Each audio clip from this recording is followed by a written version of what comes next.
Ito yung dahilan kung bakit ako nademanda. Dahil pinlay ko ito, nireaksyonan ko ito. Hindi ko alam kung bakit ako dinimanda, hindi si Villanueva. Si Senator Villanueva po ang nagsasalita dito. Sandali. Ipe-play natin para marinig nyo. Ano bang klaseng tao? Ito si Zaldico. Hindi po galing sa akin. Galing kay Senator Villanueva ito. Pasok! Pag-dismiss, Mr. President, ng reklamo. Hindi nga po nakarating sa korte, Ginoong Pangulo. Na-dismiss na po. Yan yung ginagamit pang sa kanya na ni Zaldico, kaya nag-react siya. Nag-react si Villanueva kasi ito yung issue ng PI noon eh. Tapos nung binanggit niya, biglang may nag-react si Zaldico at yan yung isa sa binibintang kay Villanueva na sinasabi niya, eto, may ebidensya ako, dismiss. Dismiss. Yun ang sinasabi ni Villanueva. Ituloy natin ngayon. Sa probable cause pa lamang.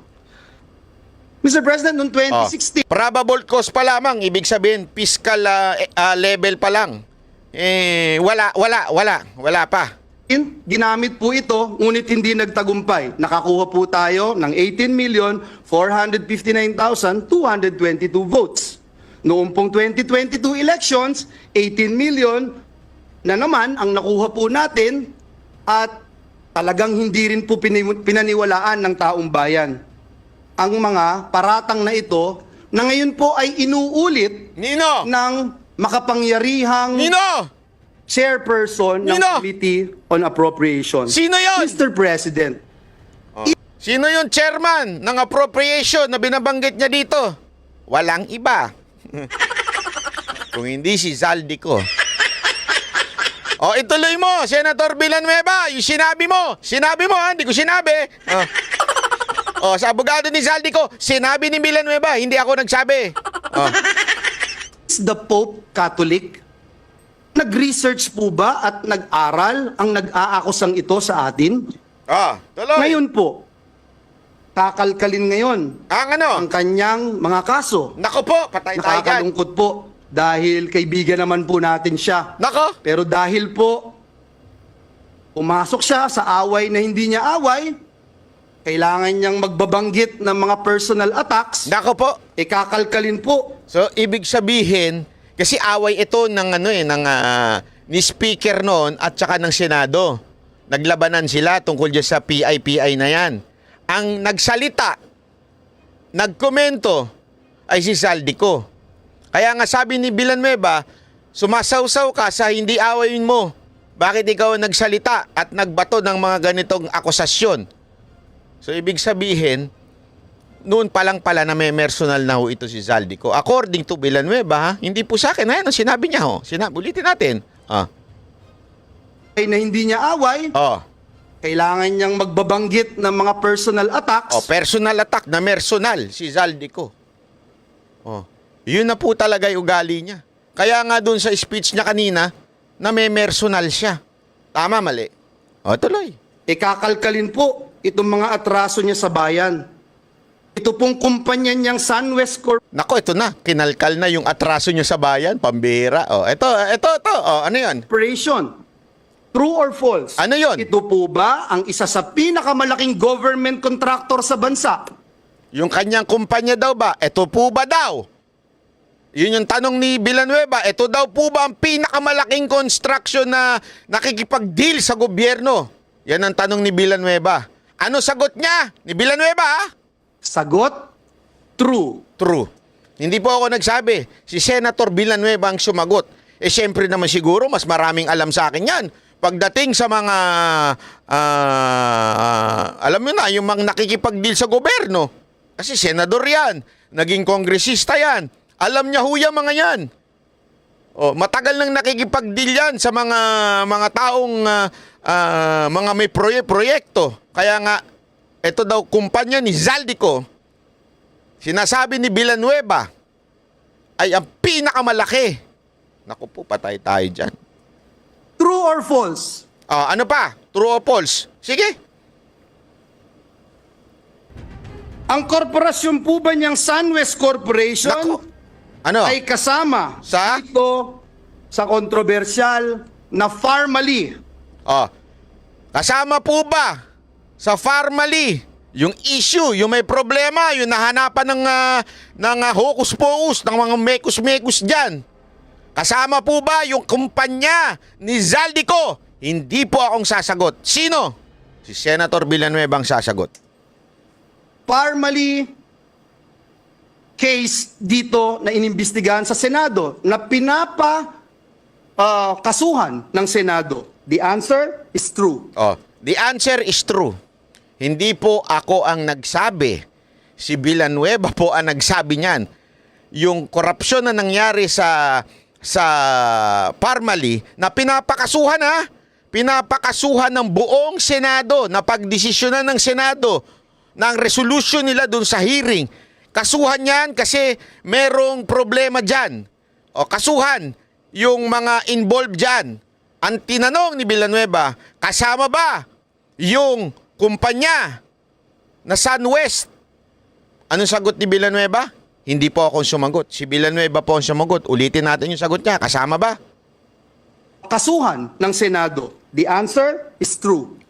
True daw. Kasama din po ba Ang ano? ang kumpanya niya Na? dito po Sa? sa kontrobersyal Na? na DepEd laptop scam? Oh, Ang sagot po, andali, bago ka sumagot. Oh, di ba nakita natin yung grabing presyo ng laptop na yan. Oh, bakit laptop? Kasi nakakatawa yung presyo, mas mahal pa sa Mac pero luma ang laptop. Luma yung laptop. Hindi ko alam kung Celeron ba yun o ano man, pero overpriced yung mga laptop na yan. Alam mo, anong dinahilan nila dyan? Ang dinahilan dyan kasi may after service daw. Kasama yung bayad doon sa after service para pag nasira. Yan yung bagay na hindi mo na makakwantify. Hindi mo na mabibilang. Hindi mo na makikita yon.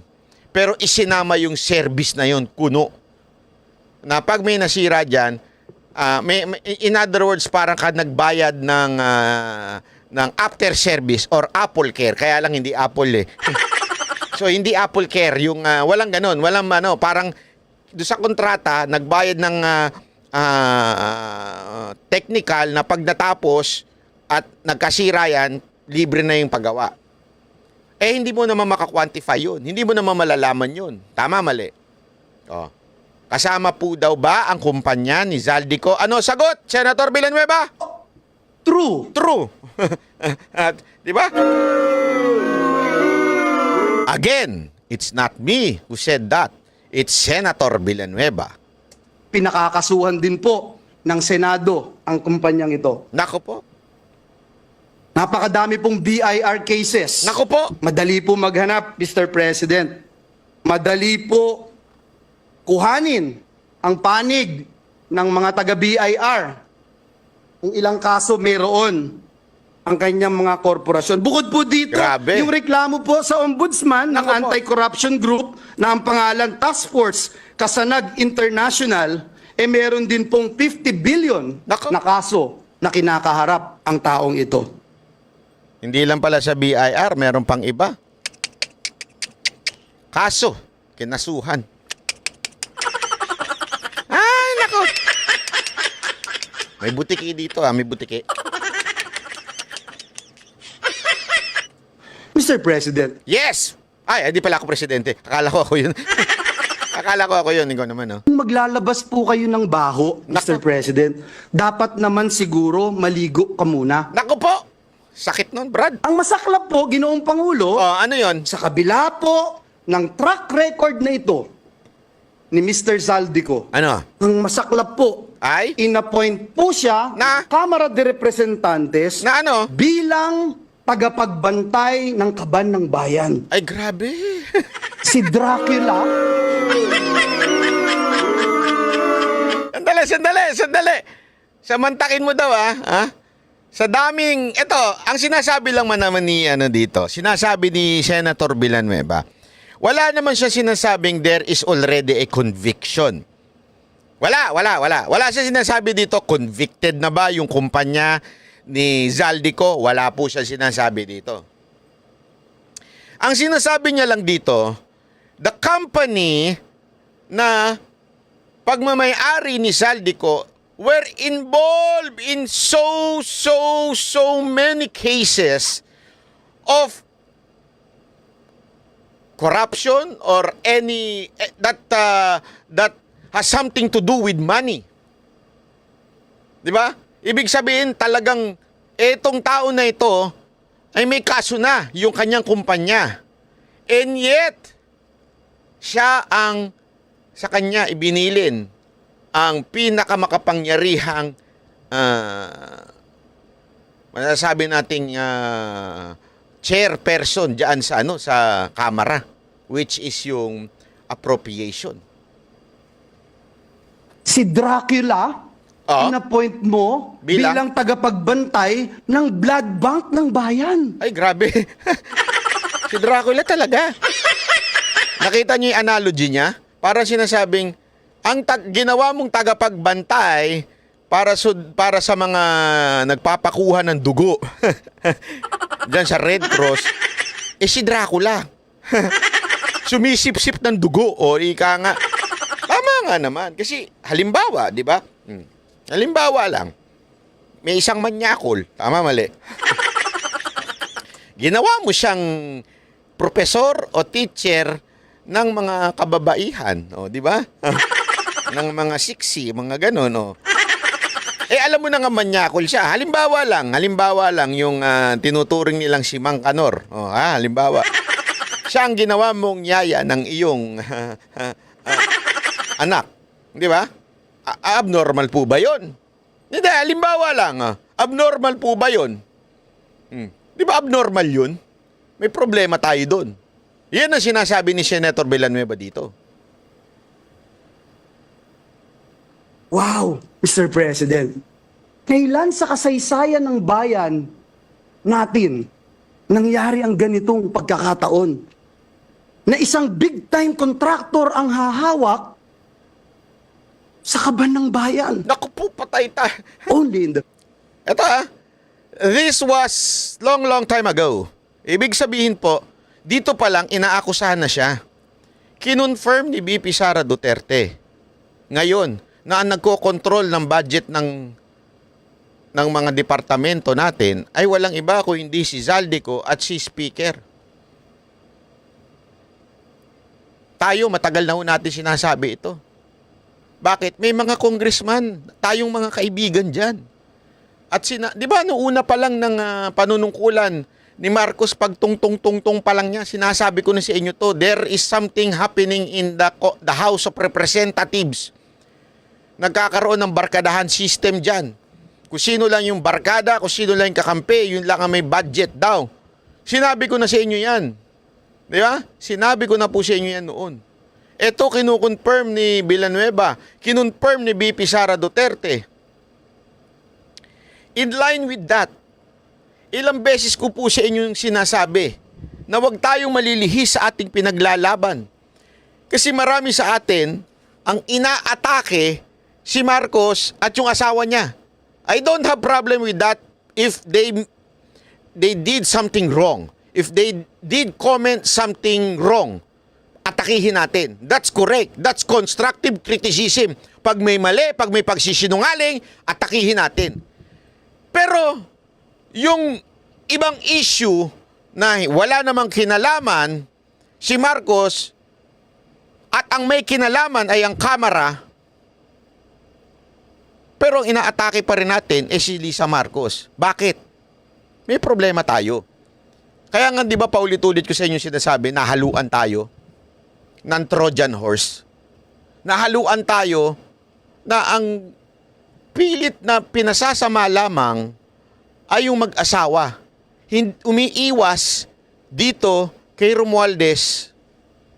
Pero kitang-kita na natin ngayon, nang galing na sa bibig ni VP Sara Duterte, sa bibig niya na nanggaling, si Romualdez ang talagang tunay na may problema sa bayan na to. Sinabi ko na sa inyo yan. Ano sabi nyo sa akin? Ha? Sinabi nyo sa akin, bayaran ka siguro ni Lisa Marcos o kaya ni Marcos kaya hindi mo binabanatan. Which is katangahan. Dahil ilang beses natin binandatan yon pag meron silang maling ginagawa. Pero yung idadamay mo sila sa walang maling ginagawa para iiwas mo lamang si speaker, nahalata ko na yun.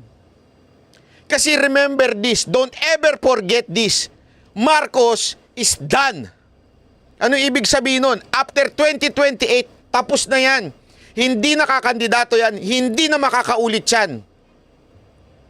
Ibig sabihin, hindi siya ang real enemy sa politika. Hindi siya. At remember, ang personality ni Marcos at nung kanyang asawa, kung hindi magparty. Yun lang ang personality nila. Magsaya. Di ba? Wala nga siyang kaalam-alam sa mga nangyayari. Alam nyo, kahit si Pangulong Duterte, yan din ang sinabi sa akin nung huling nag-usap kami. Alam niya.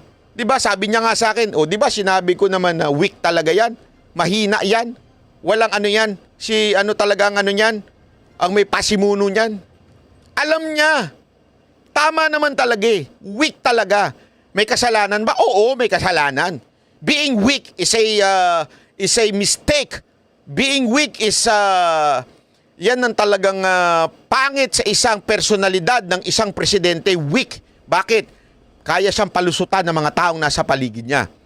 But the problem is, mga kababayan, nagpo-focus tayo sa presidente at dun sa asawa niya kasi yun ang dinidikta sa inyo ng iba. Pero ang real culprit sa mga nangyayari sa bayan natin, nandito sa kamera. Bakit? Siya ang nangangailangan sa 2028. Siya ang may ambisyon na maging Pangulo ng Pilipinas. Siya ang may ambisyon na maging Prime Minister. Siya talaga ang tunay na kalaban sa panahon na ito.